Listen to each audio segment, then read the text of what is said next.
Hello friends, today in this video right now I'm going to show you how to show and hide the battery percentage on status bar on OPPO mobile phone setting. So friends, before we continue this video, do not forget to like the video and subscribe the channel. Okay, so let's start the video. Here at first you just move on setting. After you have been move on setting, just click on the search bar and search for the show battery. Okay, show battery percentage, the second option here.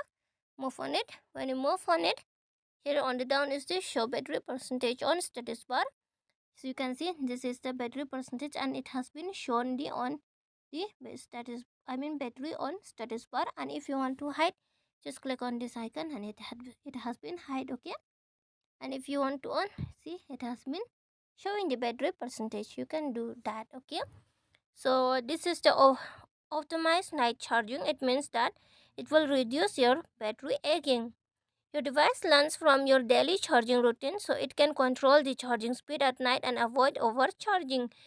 When you turn on this one, it will avoid the overcharging at night. Okay, if you want to on, you can on it, and if you want to off, you can off it. It helps to avoid the overcharging at night. Okay, speed charging, control the speed charging. And here is the sleep standby optimization. So your device consumes less power and reduces notification when you are asleep. So you can activate if you want to activate. And here is the optimized battery use, this one too. And here's the high performance mode, performance mode. Okay, you can activate if you want to activate, you can activate it, and if you want off, you can off it. Okay, so friends, if you love the video, do not forget to like the video, share the video, and subscribe the channel. And friends, thanks for watching. Bye bye.